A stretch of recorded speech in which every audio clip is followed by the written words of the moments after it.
Muy buenas tardes, mis compañeros Daniel, Brian y yo vamos a hacer la presentación de la segunda entrega del proyecto de señales y sistemas.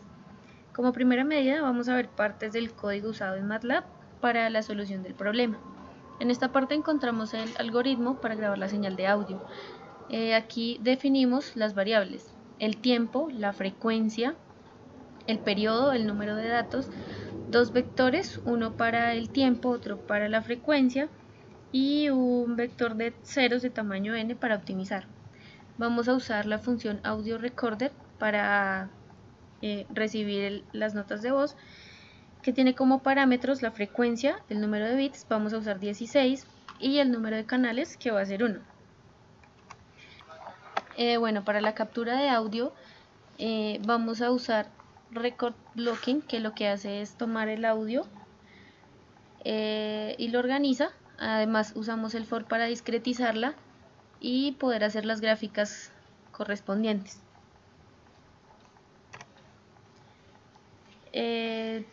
Para hacer las gráficas usamos la función FTT, que es la función para la transformada rápida de Fourier. Luego hallamos la magnitud de la función mediante apps, que extrae el valor absoluto, y pues luego ya finalmente hallamos la fase de la misma. Se realizarán algunas modificaciones con dos señales de voz. Entre estas tenemos la fase cambiada. ¿Qué hacemos? Se extrae la fase de cada una de las señales y se pone con la magnitud de la otra. Es decir, como vemos en el primer caso, tomamos la magnitud de la primera señal de audio y tenemos la fase de la segunda. Luego de eso se crea el número complejo para realizar nuevamente la transformada inversa de Fourier. También se pondrá fase 0. ¿Cómo hacemos esto? Igual que en el caso anterior, sacamos la magnitud y usamos la fase 0. Como es 0, entonces coseno de 0 es 1, seno de 0 es 0. Finalmente se obtiene el número complejo, en el que solamente tendremos la parte real, y se extrae nuevamente la inversa de Fourier. Para la magnitud constante tomamos el valor promedio de la magnitud de la transformada y pues bueno, de ahí sacamos la constante, y esa es la que usamos para sacar el complejo y nuevamente la transformada inversa de Fourier. En la inversión de signos de la fase, lo que hacemos básicamente es multiplicar la fase de cada una de las señales por -1. Entonces, bueno, ahí podemos ver que toma la fase, toma el ángulo de la fase, lo multiplica por -1 y continuamos igual que en los casos anteriores, generando el número complejo y finalmente la transformada inversa de Fourier. Buenas tardes, mi nombre es Brian. Todo el código explicado por la señorita anteriormente es implementado en esta interfaz gráfica. Entonces vamos a ejecutarlo. Muy buenas tardes, mi nombre es Brian. Como vemos acá, básicamente lo que hace es coger el mensaje y hace la gráfica de magnitud.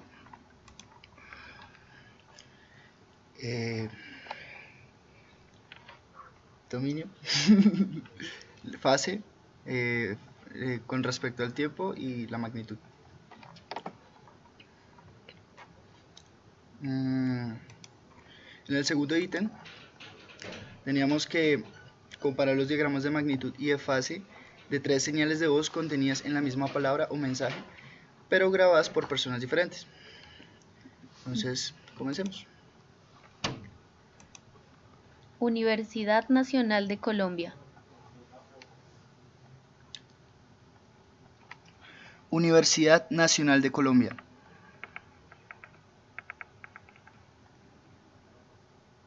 Universidad Nacional de Colombia.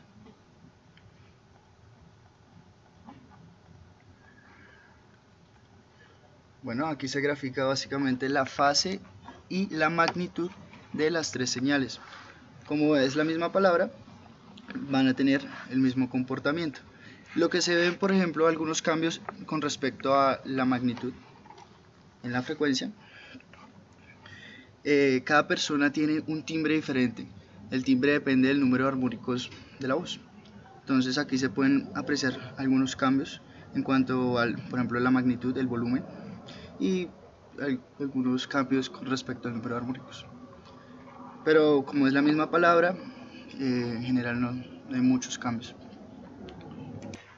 Procedemos a ejecutar el ítem 3. El mejor profe de señales. Señales de profe mejor él. El mejor profe de señales.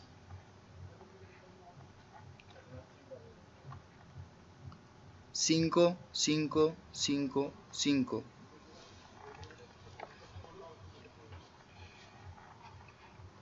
Aquí vemos el diagrama de magnitud con respecto al diagrama de fase de las 4 grabaciones hechas anteriormente. Bueno, la primera y la segunda tienen un comportamiento similar, pero como se cambió el orden de las palabras, cambia el orden del diagrama de fase. Con respecto al volumen, al principio empecé un poco lento, luego volví a entonar. Entonces el hecho de aumentar el volumen también influye en el diagrama de fase. Y en el último se ven algunos picos, pero es cada vez que empieza la palabra 5. Con respecto a la magnitud, por ejemplo, digamos del primero va hasta más o menos 70, pero el segundo alcanza a llegar, tiene algunos picos que llegan hasta más de 170. Entonces sí se puede apreciar algunos cambios con respecto a esto. Con respecto al último ítem, vamos a ejecutarlo. Universidad Nacional.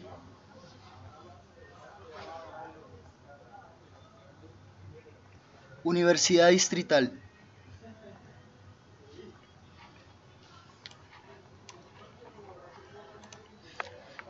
Bueno, este es el diagrama con respecto al tiempo, la magnitud y el diagrama de fase. Básicamente lo que se hizo fue cambiar la fase de las dos señales y se hizo la inversa y se obtuvo esto. Si notamos, hay un parecido entre esta señal y del mismo modo entre esta señal y esta señal. ¿Sí? Por ejemplo, aquí básicamente después de los 2.5 segundos no hay nada, pero acá a partir del segundo 3 aparece una señal que corresponde de cierto modo a la señal del audio 2. Del mismo modo, listo. Ahora procedemos a ejecutar el siguiente ítem. Fase 0. Universidad Nacional.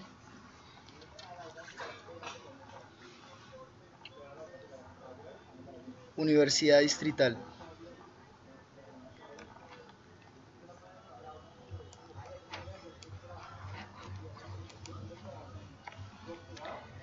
Bueno, aquí la fase es 0, entonces al multiplicarla, obviamente lo que hace la fase es diferenciar la distancia entre las señales.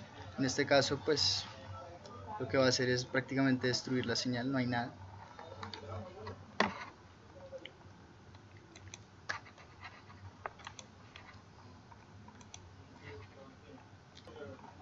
Procedemos a ejecutar el tercer ítem, magnitud constante. Universidad Nacional.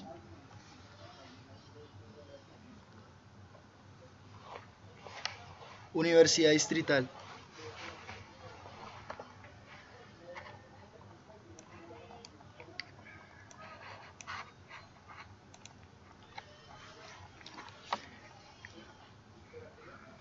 Bueno, aquí lo que se hizo fue sacarle un promedio a la magnitud después de la transformada y se hizo la multiplicación con la fase.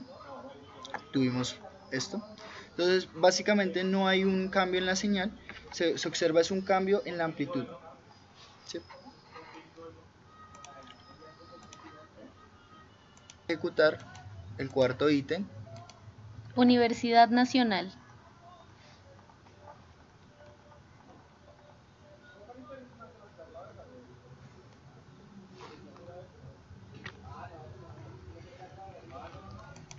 Que básicamente lo que se hizo fue invertir el signo de la fase. Entonces esta es la señal de entrada y la señal de salida vemos que es un reflejo, la señal de entrada. Por ejemplo, esta parte de 0 a 0.5 segundos la apreciamos de 4.5 a 5 segundos en la parte original. Hubo una inversión. Bueno, mi nombre es Daniel Andrés, yo voy a explicar el punto 5 y el punto 6 del proyecto, hallar su magnitud.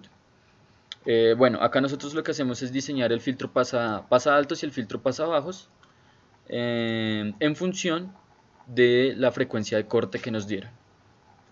Entonces, en este caso Z2 va a ser el filtro pasa altos y Z1 va a ser el filtro pasa bajos.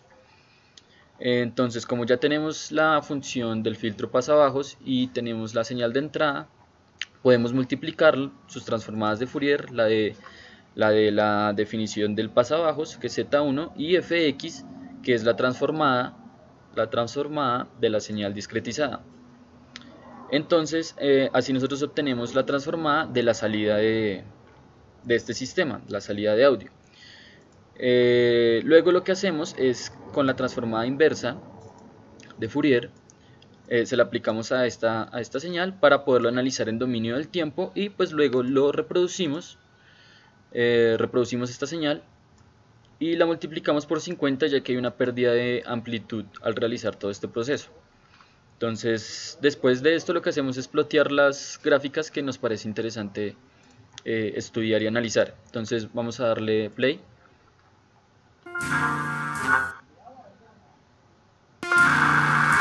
Bueno, ahí empezando ya escuchamos cómo cambia la diferencia del sonido con el filtro pasabajos. Y en la magnitud podemos ver cómo solamente estamos viendo las frecuencias menores a 3000 en este caso, en este primer paso, y como se repiten, en este caso podemos ver cuando nuevamente se repiten solamente este pedazo. Entonces vemos que más o menos entre el 2000 y el 8000 es 0. Y acá sí se alcanza a ver como un poco de la magnitud de esta señal. ¿Esto en qué se traduce en el dominio del tiempo? Pues logramos ver que cambia la magnitud un poco y el sonido también varía. Entonces, análogamente para el filtro pasa altos, hacemos exactamente lo mismo, solo que pues lo multiplicamos en este caso por Z2, que Z2 es nuestra señal del filtro pasa altos.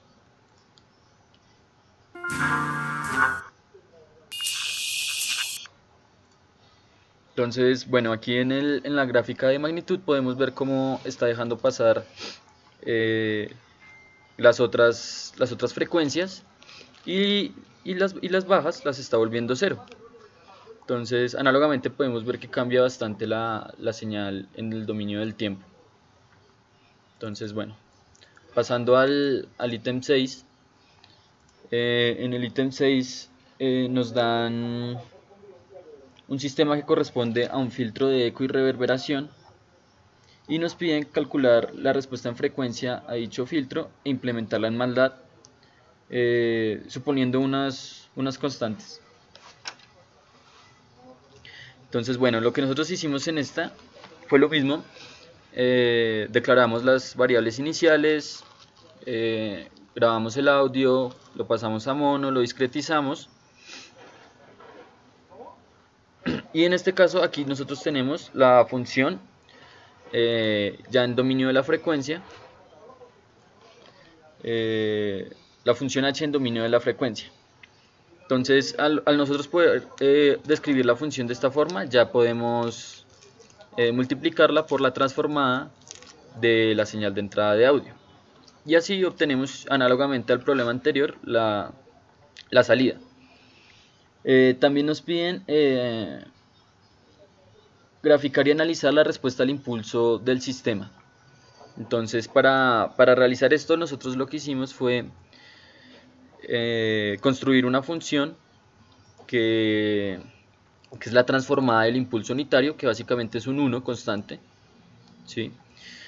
y a esa función xh le calculamos, a esa función xh la multiplicamos